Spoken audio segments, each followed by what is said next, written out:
Nah, kali ini kita berada di aktivitas pengiriman paket di hari pertama setelah cuti bersama di hari raya Imlek. Nah, di sini Abang ikut Imlek ya?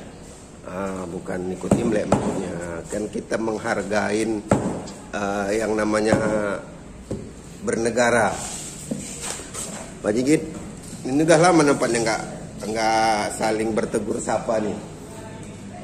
Nampaknya kegiatan aktivitas di ALS ini di samping hujan terus mengguyur kota Medan atau Sumatera Utara bahkan Indonesia, apa yang bisa dikomentarin oleh Pak Jigit? Yang dikomentarin tentang apanya nih Pak? Ya apalah, entah apa-apanya lah. Ya pokoknya gitulah. Jangan ada itunya. Asal jangan ada itunya aja. Ya seperti itulah kira-kira. Seperti itu. Ini kan ada dengar-dengar kabar, entah betul atau tidak, atau hanya sekedar kabar hoak atau apa nggak tahu. Ada 2 armada katanya yang lagi perjalanan menuju ke ALS ini yang baru ya, dari SR2. Itu macam mana? Dari SR2 maksudnya? Ya, armada ALS yang terbaru lagi yang mau rilis modelnya model SR2 yang istilahnya ada 2 unit di jalan. Ini kan armada ketiga yang masuk di 2023. Nah, itu macam mana komentar Pak Jigit? Kalau komentar Memang saya betul sih, atau hanya hoak itu? Nah, kalau untuk masalah kata betul ataupun hoaxnya itu, ya itu betul. Betul. Itu memang ada, kenyataan ada. Untuk Ya Nopin, mungkin untuk dari kalangan mania pun mungkin sudah tahu kok. ya, armadanya untuk trip mana itu? Ini hanya sesuai dengan nomor pintu aja kita buat ya. Iya. Kalau untuk yang Nopin yang 320 katanya, Terus itu satu bakal lagi dikasih link ke Solo. satu lagi Solo. Yang 1379 itu Pekanbaru Jakarta. kelasnya masih sama eksekutif atau Sama-sama kelas ekonomi? eksekutif. Sama-sama dua-duanya berarti. Armadanya kan masih ada di belakang itu yang Nopin. Ya 379 sama 320. Itu jadi nomor berapa nanti? Nah itu tergantung si pemilik nanti mau kemana nanti buatnya mobilnya. Oh, itu belum jelas kemana arahnya. Tapi setelah sampai di sini nanti baru di loker-loker. Ya. Tapi ada juga Pak, yang kemarin yang Nopinnya sekian dengan track yang udah ditentukan, tapi sampai sini justru nomor pintunya diganti, tracknya pun Diganti juga? Ya. Jadi semua itu tergantung hak si pemilik. Satu lagi, yang tadi baru berangkat 251 ya, yang Bandung. Dari sekian banyak ALS ini, yang jadi sorotan saya di Nopin 251 yang trip ekonomi Bandung. Biasa kan kalau ALS ini identik dengan stiker-stiker atau stiker yang melekat di kaca atau di pintu samping kanan kiri Tergantung atau stiker, di depan. Tergantung stikernya stiker apa. Kalau dia, Apapun dia stikernya, baik dia Mercedes-Benz, baik dia menunjukkan sasisnya yang terpampang di kaca kanan atau kiri. Sementara yang 251 ini sama sekali polos, boneka di depan juga tidak ada. Polos dia sama sekali, macam mana diambil dari karoseri Laksana, begitu juga lah sudah berapa lama di sini tetap seperti itu. Kalau komentar Pak Jigit tentang itu bagaimana? kalau aku sih itu tergantung si pro ataupun cincunya yang berhak untuk membolehkan stiker itu apakah boleh dilengketkan di situ atau tidak. Kalau menurut Pak Jigit pribadi, lebih senang yang ada stiker-stiker atau yang polos? Kalau itu Ini pribadi, kalau itu tidak nggak berarti bisa mengesampingkan yang lain. karena itu nggak bisa saya jawab. Kenapa? Karena awak tidak pernah mengalami jadi cincu. Aku bukan harus mengalami dari cincu. Menurut pribadi, lebih senang mana? Yang pakai stiker-stiker aja atau yang tidak pakai stiker? Beda dengan prinsip. Ada 2 hal Bang. Ah, Stiker itu ya mungkin salah satu yang jadi peminat ataupun jadi fans. Contohnya anak mania kan membuat stiker di kaca mobil ataupun di pintu kacanya itu bertanda bahwasanya dia betul-betul sangat salut dan juga ngefans sama unit itu.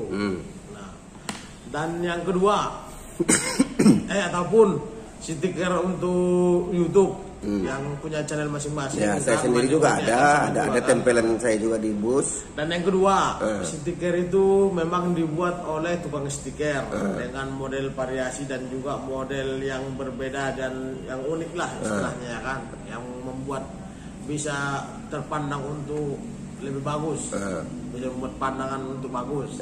Jadi yang dua hal ini, kalau menurut aku bang, ini penilaian bukan, hanya yang biasa ngasih stiker itu aja lah. Maksudnya? Yang lebih bagusnya. Yang ngasih, yang ada stikernya. Ya, yang stiker yang untuk memang khusus untuk membuat stiker. Bukan berarti yang harus ditempel-tempelkan yang channel ini, yang channel itu. Walaupun channel kita sendiri juga ada stiker di bus-bus lain. Cuman kan masalahnya stikerku sampai sekarang belum kelar. Udah kelar, cuman tak ku ambil-ambil. Udah siap, punya pun udah siap, belum ku ambil-ambil. Sebenarnya kan bukan kita menyampingkan yang ada stiker atau tidak ada stiker. Kalau saya pribadi sih sebenarnya sama kayak dibilang Pak Jigit. Stiker itu menunjukkan kita respect dengan salah satu armada. Stiker yang sudah kita tempelkan. Bukan berarti yang nggak ada stiker kita nggak respect. Kalau kita buatkan stiker untuk seluruh armada ini berapa ratus kali berapa? Ya hanya sebagian lah dulu. Kali 2000 aja udah berapa ribu? Udah berapa ribu tuh koyak uangnya? Udah berapa ribu koyak itu? Mbak Jigit, aku nanya. Kalau selama ini di ALS ini kan terkenal dengan naik jadi penumpang, turun menjadi saudara atau jadi keluarga. Cuman kadang kan sisi lainnya coba yang akan saya tanyakan ke Mbak Jigit. Mungkin Mbak Jigit dulu pernah juga menjadi salah satu bagian kru dari ALS ini yang berjalan sampai ke luar Pulau Sumatera. Karena kan begini, kalau yang saya ketahui, entah Mbak Jigit nanti kalau berpendapat beda ya silahkan. Yang saya ketahui ketika salah satu penumpang memasuki armada bus itu sendiri, itu kan selama dalam bus itu merupakan tanggung jawab dari krunya itu sendiri. Jadi kenyamanan, keselamatan, baik dia tapi kan ada halnya bang. Ini dalam segi apa ini? Ya segi macam lah. Pokoknya para penumpang ketika dia dipilihnya salah satu armada ALS ini, berarti kan dia memberikan rasa aman itu semua tanggung jawabnya ke kru.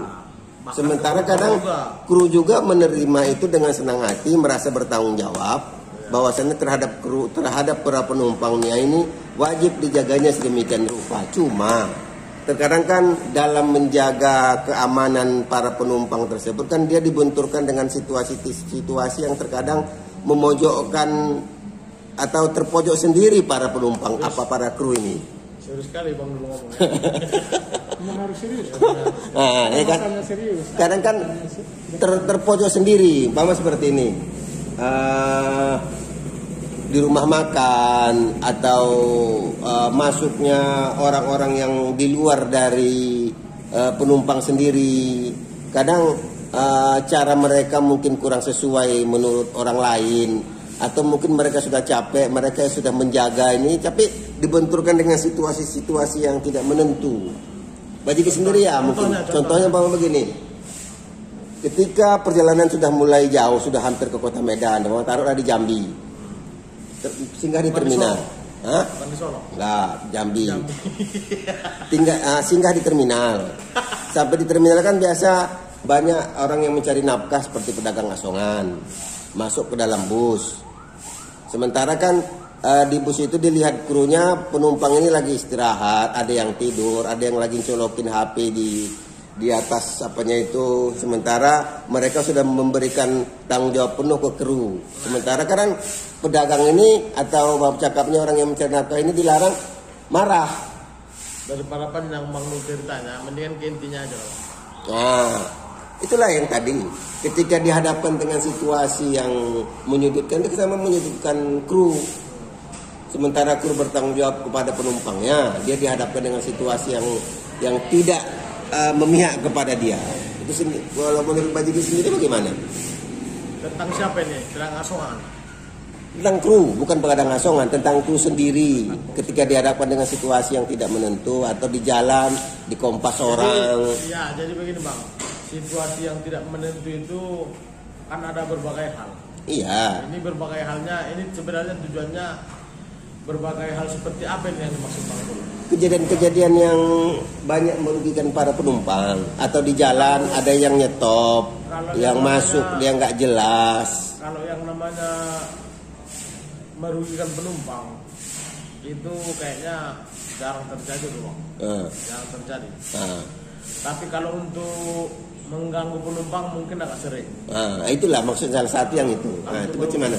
Mengganggu penumpang. Jadi sekarang begini Bang, ini soal di jalan ya. Yang pertama itu yang merasa penumpang terganggu, ya itu tadi pedagang asongan juga.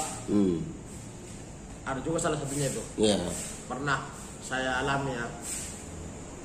Tempatnya di daerah Sumatera Selatan. Ini yang alami saya sendiri. Jadi di daerah Sumatera Selatan ada 3 orang yang pedagang asongan, posisinya di terminal. Yang satu penjual tahu, yang satu penjual snack-snack seperti kacang-kacang pe gitu ya kan. Yang satunya main-mainan. Main-mainan itu yang sering ditempelkan di dashboard mobil. Yang ada gini yang goyang gitu. Jadi yang 3 orang ini, kalau aku pribadi ya, justru yang masuk orang yang tiga ini hanya satu orang yang diminati oleh penumpang. Yang jualan pas kebetulan yang jualan tahu. Karena lapar. Karena mungkin ya untuk pengganjal lah ya kan. Jadi penumpangnya justru menyuruh. Ya udah Bang, masukkan aja lah katanya. Terakhir yang naik ini yang penjual main-mainan. Jadi Bang Dul sendirilah, Bang Dul sebagai penumpang, ada nggak niat Bang Dul itu untuk membeli main-mainan yang biasa ditempel di dashboard mobil itu? Nggak ada. Jadi dia seolah-olah memaksa untuk penumpang. Terakhir ribut. Tapi ada tapinya Bang. Justru yang ngamuk di situ ada mungkin entah dari anggota Polri, entah dari satuan TNI, kita nggak tahu. Justru dia yang apa Bang? Yang atasi. Jadi terakhir ya si penjual ngomong maaf sama apa yang dibilang di rumahnya memaksa bentuknya gimana? Si bapak ini lagi tidur. Bang, seolah-olah dibangun. Jadi yang namanya si abang ini, si bapak ini yang sudah perjalanan udah beberapa hari, ya mungkin kan perlu istirahat. Itulah. Jadi karena dipaksa sama si penjual-jual mainan, terakhir maksud kau apa? Dengan bahasa yang kasar. Yang udah istilahnya udah betul-betul panas lah. Dengan bahasa yang sudah tidak enak. Tidak enak didengar. Datang yang si penjual mainan, justru ini Pak, ini saya tawarkan begini. Apa urusannya sama saya? Kalau kau mau jualan, udah jualan aja, nggak usah kau ganggu saya. Saya lagi istirahat katanya. Atau orang apa? Seolah-olah si apa ini pun memaksa untuk membeli itu, untuk dibeli sama si bapak ini. Udah ngamuk si bapak itu. Terus pihak aparatnya? Ya mungkin karena sudah tidak saling udah sama-sama marah, terakhir ditempeleng dia. Mungkin bahasa Medan yang kawan-kawan tempeleng tahu lah. Tahu lah, itu udah bahasa pasaran lah itu. Tempeleng aparat inilah. Terakhir pedagang penumpang ya, itu pedagang asongan ya. Yang penumpang, yang penjual asongan. Kusangka penumpang ini tempeleng ya. Terus? Jadi sesudah turun, si bapak ini datanglah merokok ke depan. Jadi ceritalah dia sama kami, Bang, saya boleh minta tolong katanya. Ada apa? Kami bilang, kalau itu seharusnya nggak usah lah Bang, dinaikkan Bang. Ini pribadi dia ya. Ini nggak usah dinaikkan lama. Kalau untuk kira-kira soal makan makanan apa, ini tergantung orang abang mau bolehkan apa enggak katanya. Tapi kalau untuk penjual-jual apa ini kan udah ada tempatnya bang. Lagi pula itu kan bukan logis lagi. Soalnya orang yang dalam perjalanan lagi jalan capek, masa pula ada yang mau beli-beli main-main kayak gitu. Seharusnya orang abang larang katanya. Jadi di situ saya ngomonglah sama si bapak jadi itu ya kan. Nanti dia dari kota Pel nggak tahu lah. Dari polisi atau dari tentara kita nggak tahu. Jadi bukan sebenarnya kita nggak mau larang. Orang itu justru seolah-olah memaksa pak, saya bilang gitu. Jadi kalau kita nggak naikkan itu nanti di tengah jalan mungkin ada pemiliknya nanti yang sudah diteleponnya, dikabarinya bahwa yang mobil yang ini nggak bagus ataupun mobil yang ini nggak bolehkan saya jualan.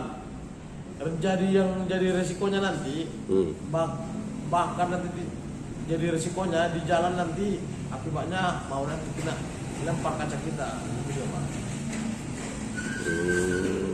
Jadi makanya itulah saya bilang tadi, sesuatu demi menjaga kenyamanan para penumpang dibenturkan dengan situasi yang tidak atau situasi yang menyudutkan untuk kru sendiri gitu.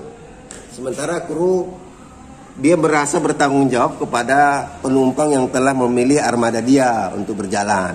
Karena kan dia bakal terus itu berjalan terus dan dia tetap ingin menjaga penumpang ini tetap nyaman naik dia. Satu saat nanti akan jadi represi bagi penumpang-penumpang lain agar naik penumpang ke bus dia kan gitu. Sementara dia hadapkan dengan situasi yang tidak pro ke penumpang ke kru itu sendiri gitu. Jadi maksudnya ya Bajigi sendirilah yang merasai seperti itu. Ya kalau aku pribadi bang, untuk penilaian gua, orang mobil ini ataupun kru bus, baik bus manapun, itu pasti yang namanya penjual-jual orang mungkin orang itu pun tahu, itu kan dia kan mau usaha untuk jualan, ya supaya barangnya pun laku oleh penumpang-penumpang. Cuman kan ada situasinya bang. Situasinya seperti apa? Jadi kalau misalkan kita bertiga ini sebagai penjual tahu, jangan pulanya kita bertiga ini yang masuk ke dalam. Gantian. Contohnya, Macam mana mau gantian? Sementara busnya berhentinya nggak lama. Kalau sempat satu turun, saya nggak bergantian. Ini kan pendapat bang lu sama aku. Yang umpama saya kan tadi ibaratnya saya sebagai pedagang. Kalau saya nggak masuk barengan, sementara armada itu nggak lama berhenti dan mungkin duit daripada penumpang sini tidak banyak. Kalau nanti dia duluan masuk, udah habis duitnya untuk ke situ, tak terbeli lagi punya saya. Ya makanya kita kan harus saling kompak sebagai penjual, buat penjual asokan. Tadi kan dibilang bahwa kita sebagai penjual bertiga, ya saya berasumsi seperti itu. Kalau saya di posisi mereka ya. Kalau saya tidak masuk barang, nggak akan terjual. Karena kondisi di jalan sudah banyak, duit penumpang habis. Kalau sempat kawan saya nanti yang duluan, rezeki saya macam mana? Walaupun toh dibilang rezeki itu di tangan Tuhan, tapi kalau nggak diusahakan? Memang iya, cuma kan semuanya kan pakai aturan Pak. Jadi untuk kenyamanan penumpang juga daripada terjadi hal yang tidak diinginkan bersama kru mobilnya, jadi ya maunya seperti itu. Ya walaupun kayak gitu, bagilah rokokmu kalau kayak gitu. Boleh aja, cuman jangan sampai mengganggu penumpang. Namanya dia juga cari makan. Ya. Jadi harus saling menghargai. Saling menghargai itu pada intinya. Cuman masalahnya Bang Dul, kata menghargai ini banyak juga yang tidak memahami. Satu, minta rokok aja taunya, enggak, beli tak mau. Enggak, saling menghargai katanya. Justru yang menjawab ini gini, ya, berapa rupanya harga dia? Kan udah hargain gitu. Berapa rupanya? Hah? Berapa rupanya? Dia kan nanya saling menghargain. Berapa hargamu? Berapa juga hargaku? Kan gitu. Kalau Jadi masing-masing kalau saudara. menawar penghargaan berarti di situ kita punya batas harga juga berarti ya. ya, berarti kalau ternilai harganya berarti murahan. Ada harganya kan? Ya kan ada berarti batas harganya. Ya kan? Ada pasarannya. Sama kayak rokok. Kalau rokok nggak ada harganya, nggak terbeli itu. Kalau rokok itu iya ada harganya, ada batas harganya ya. Iya. Ya. Tapi kalau kita manusia bertanya sama manusia, oh berapa hargamu? Berarti dia punya batas harga juga. Ya, bisa dijual. Bisa dijual. Nggak boleh penjualan manusia. Tapi kan beda-beda kalau untuk tanggapan kawan-kawan. Ya, silahkan komentar sahabat-sahabat di bawah dari ketika Anda di pihak kru, di pihak penumpang dan di pihak pedagang. Mungkin ini aja dulu. Mudah-mudahan video singkat ini bisa bermanfaat untuk kita semua dan mari kita saling menghargai. Bukan dihargai dengan nilai rupiah ya. Dan sebetulnya menghargai sesama pencari nafkah. Oke, ini dulu. Terima kasih. Assalamualaikum warahmatullahi wabarakatuh.